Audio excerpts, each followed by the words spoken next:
ಆತ್ಮೀಯರೆಲ್ಲರಿಗೂ ಈ ನಿಮ್ಮ ವೆಂಕಟಲಕ್ಷ್ಮಮ್ಮನವರ ಹೃದಯಪೂರ್ವಕ ನಮಸ್ಕಾರಗಳನ್ನು ಎಲ್ಲರಿಗೂ ಹೇಳ್ತಾ, ಈ ದಿನ ತಮ್ಮಲ್ಲಿ ಒಂದೇ ಒಂದು ವಿಷಯನ ಹಂಚ್ಕೊಳ್ಳೋಕ್ಕೆ ನಾನು ಇಷ್ಟಪಡ್ತಾ ಇದ್ದೀನಿ ಸ್ನೇಹಿತರೆ, ಹಾಗೂ ನನ್ನ ಮೆಚ್ಚಿನ ಹಾಗೂ ಎಲ್ಲ ನನ್ನ ಬಂಧು ಬಳಗದವರೇ ಹಾಗೂ ನನ್ನ ವಿದ್ಯಾರ್ಥಿ ಮಿತ್ರರೇ.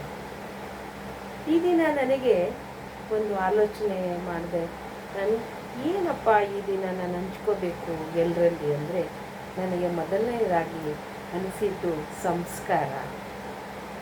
ಸಂಸ್ಕಾರವಿದ್ದರೆ ಎಲ್ಲರಲ್ಲಿಯೂ ಸಹ ನಾವು ಒಳ್ಳೆಯ ವ್ಯಕ್ತಿತ್ವವನ್ನು ಕಾಣಬಹುದು. ಏನು ಈ ಸಂಸ್ಕಾರ ಅಂದರೆ ಏನು? ಎಂಥ ಸಂಸ್ಕಾರವಂತ ಹೆಣ್ಣಪ್ಪ ಇವರು, ಎಂಥ ಸಂಸ್ಕಾರವನ್ನು ಇವರು ಮನೆಯಲ್ಲಿ ಕಲಿಸಿದ್ದಾರೆ, ಎಂತಹ ಮನೆಯಿಂದ ಈ ಮಗುನ ಇವರು ತಂದಿದ್ದಾರೆ ಅಂತಕ್ಕಂಥ ಎಲ್ಲ ದೊಡ್ಡ ದೊಡ್ಡ ಮಾತುಗಳನ್ನು ನಾವು ಕೇಳ್ತಾ ಇದ್ದರೆ, ಅದಕ್ಕೆ ಎಷ್ಟು ಪ್ರಭಾವಶಾಲಿ ನಮ್ಮ ಸಂಸ್ಕಾರ ನಮ್ಮ ಮೇಲೆ ಪರಿಣಾಮ ಬೀರಿದೆ ಅಲ್ವಾ? ನಾವು ನೀವೆಲ್ಲರೂ ಸಹ ಸಂಸ್ಕಾರವನ್ನು ಕಲೀಲೇ ಇಲ್ಲ ಅಂದಾಗ ಒಂದು ವ್ಯಕ್ತಿತ್ವವನ್ನು ನಾವು ತೋರಿಸ್ಕೊಳ್ಳೋದಕ್ಕೆ ಸಾಧ್ಯನಾ? ಅದು ನಮಗೆ ಹೇಗೆ ಬಂತು? ಏನು ಸಂಸ್ಕಾರ ಅಂದರೆ ಅಂತಕ್ಕಂಥದ್ದು ನಮ್ಮಲ್ಲಿ ತಿಳಿಬೇಕು. ಏನು ಸಂಸ್ಕಾರ ಅಂದರೆ ಬರೀ ಆಚಾರ ವಿಚಾರಗಳೇ ಸಂಸ್ಕಾರ ಅಲ್ಲ ಸ್ನೇಹಿತರೆ.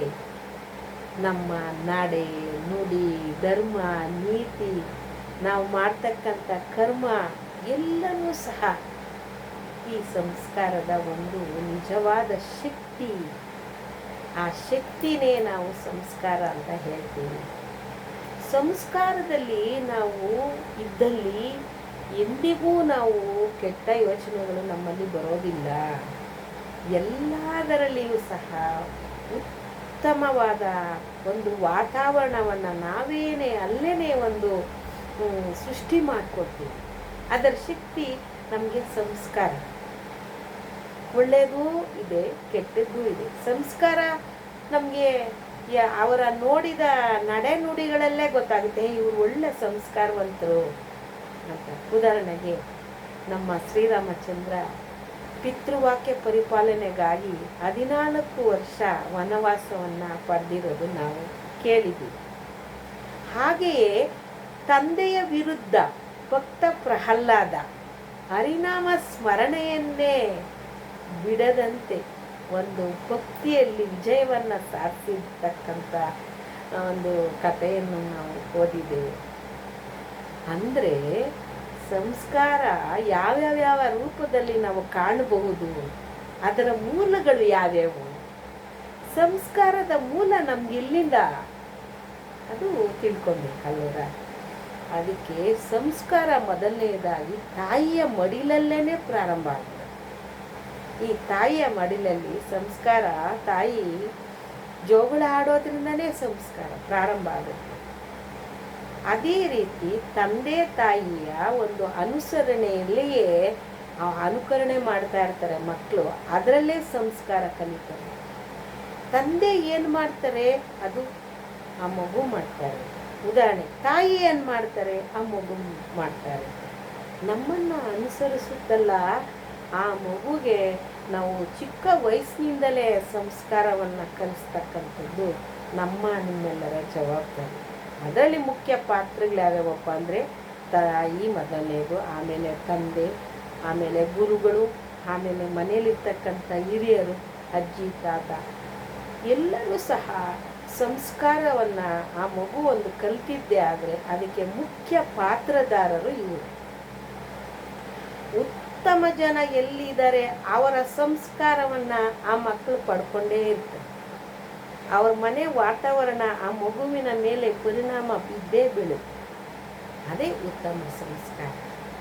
ಆ ಸಂಸ್ಕಾರವನ್ನು ನಾವು ಮಕ್ಕಳಿಗೆ ಕೊಡುಗೆ ನೀಡಿಲ್ಲ ಅಂದರೆ ಮುಂದೆ ನಾವು ಬದುಕಬೇಕಾದ್ರೆ ಒಳ್ಳೆಯ ವ್ಯಕ್ತಿತ್ವ ರೂಪಿಸ್ತಕ್ಕಂಥದ್ದು ಈ ಸಂಸ್ಕಾರ ಆದರೆ ಮುಂದಿನ ಪೀಳಿಗೆಗೆ ನಾವು ಯಾವ ರೀತಿ ನಾವು ಅವರಿಗೆ ಕೊಡಬೇಕು ಅಂದರೆ ಈ ಸಂಸ್ಕಾರವನ್ನು ಕೊಡಬೇಕು. ನೋಡಿ, ನಿಮ್ಮ ತಾತ ಆಗಿದೆ, ನಿಮ್ಮ ತಂದೆ ಆಗಿದೆ, ನಿಮ್ಮ ಅಜ್ಜಿ ಆಗಿದೆ, ನೀನು ಮುಂದೆ ಒಳ್ಳೆ ವ್ಯಕ್ತಿತ್ವ ಪಡ್ಕೊಬೇಕಪ್ಪ, ಉತ್ತಮ ನಾಗರಿಕನಾಗಬೇಕಪ್ಪ. ಈಗಿನ ಒಂದು ಟುಡೇ ಕಲ್ಚರ್, ಈಗಿನ ಕಲ್ಚರ್ ಏನಪ್ಪ ಅಂದರೆ ಮುಖ್ಯವಾಗಿ ನಾವು ಯುವ ಶಕ್ತಿಗೆ ಅಂದರೆ ಯುವ ಜನತೆಗೆ ನಾವು ಸಂಸ್ಕಾರವನ್ನು ನಾವು ನೀಡಲೇಬೇಕಾಗುತ್ತೆ. ಈಗಿನ ಈ ಒಂದು ವಿಜ್ಞಾನ ತಂತ್ರಜ್ಞಾನ ಇದರಲ್ಲಿ ನಾವು ಮೇಲ್ಮಟ್ಟಕ್ಕೆ ಹೋಗ್ತಾ ಇದ್ದೀವಿ, ಆದರೆ ನಮ್ಮ ಸಂಸ್ಕಾರದ ಕೆಲವಾರು ಮಾನವೀಯ ಗುಣಗಳು ಕಡಿಮೆ ಆಗ್ತಾ ಬರ್ತಾ ಇದೆ. ಇದು ನಾವು ಕಾಣ್ತಾ ಇದ್ದೀವಿ, ದಿನನಿತ್ಯ ಕಾಣ್ತಾ ಇದ್ದೀವಿ. ವಿಜ್ಞಾನ ಮುಂದುವರಿತಾ ಇದೆ, ಒಪ್ಕೊಳ್ಳೋಣ. ಆದರೆ ನಮ್ಮಲ್ಲಿರ್ತಕ್ಕಂಥ ಮಾನವೀಯ ಮೌಲ್ಯಗಳನ್ನು ನಾವು ಕಡಿಮೆ ಮಾಡಿಕೊಂಡಾಗ ಆಮೇಲೆ ನಾವು ತುಂಬಾ ಕಷ್ಟಪಡಬೇಕಾಗುತ್ತೆ. ನಮ್ಮ ಮಕ್ಕಳಾಗಿರ್ಬೋದು, ನಮ್ಮ ದೇಶದ ಎಲ್ಲರೂ ಸಹ ಈ ಸಂಸ್ಕಾರವನ್ನು ಕಲಿಯಲಿಲ್ಲ ಅಂದರೆ ಮುಂಬರುವ ದಿನಗಳಲ್ಲಿ ನಾವು ಭಾಳ ಕಷ್ಟಪಡಬೇಕಾಗುತ್ತೆ ಸ್ನೇಹಿತರೆ. ಅದಕ್ಕೋಸ್ಕರ ನಾವು ನೀವು ಏನಾದರೂ ಒಂದು ಈ ಶಿಕ್ಷಕರಾಗಿ ನಾವು ಅನೇಕ ಕಥೆಗಳನ್ನು, ನೀತಿ ಕಥೆಗಳನ್ನು ಹೇಳಿ ಆ ಮಗುವಿನಲ್ಲಿ ಒಳ್ಳೆಯ ಸಂಸ್ಕಾರವನ್ನು ನಾವು ಕಲಿಸ್ಬೋದು. ಹೇಗೆ ಅಪ್ಪ, ನೀವು ಬೆಳಗ್ಗೆ ಬರಬೇಕಾದ್ರೆ, ಶಾಲೆಗೆ ಬರಬೇಕಾದ್ರೆ ಏನು ಮಾಡ್ತೀರಾ? ಬೆಳಗ್ಗೆ ಎದ್ದು ತಂದೆ ತಾಯಿ ಕಾಲಿಗೆ ನಮಸ್ಕಾರ ಹಾಕಬೇಕು, ನಿಮ್ಮ ಅಜ್ಜಿ ತಾತಗೆ ಏನಾದರೂ ನೀವು ಸಹಾಯ ಮಾಡಬೇಕು. ಈ ರೀತಿ ನಾವು ಪಾಠ ಮಾಡುವಾಗ ಹೇಳ್ಕೊಡ್ತಾ ಇದ್ವಿ. ಈಗ ಆ ಒಂದು ಪಾಠ ಮಾಡ್ತಕ್ಕಂಥ ನೀತಿ ಕಥೆಗಳು ಮಾಡ್ತಕ್ಕಂಥ ಸಮಯ ನಮಗೆ ಸಾಲದಾಗಿದೆ. ಯಾಕೆ ಅಂದರೆ ತಮಗೆಲ್ಲ ಗೊತ್ತಿದೆ, ಈಗ ಆನ್ಲೈನು ಎಲ್ಲ ರೀತಿಯ ಒಂದು ಈ ಮನೆಗೆ ಬಂದರೆ ಟಿ ವಿ ನೋಡ್ತಾರೆ. ಟಿ ವಿ ನೋಡೋದು, ಅನೇಕ ಧಾರಾವಾಹಿಗಳು ನೋಡೋದು, ಅದರಲ್ಲಿ ಒಳ್ಳೇದ್ಯಾವುದು ಕೆಟ್ಟದ್ದ್ಯಾವುದು ಅಂತ ಆಯ್ಕೆ ಮಾಡ್ಕೊಳ್ತಕ್ಕಂಥ ಒಂದು ಆಯ್ಕೆ ಮಾಡ್ತಕ್ಕಂಥ ಶಕ್ತಿನೂ ನಾವೇ ಮಕ್ಕಳಲ್ಲಿ ಬೆಳೆಸ್ಬೇಕು.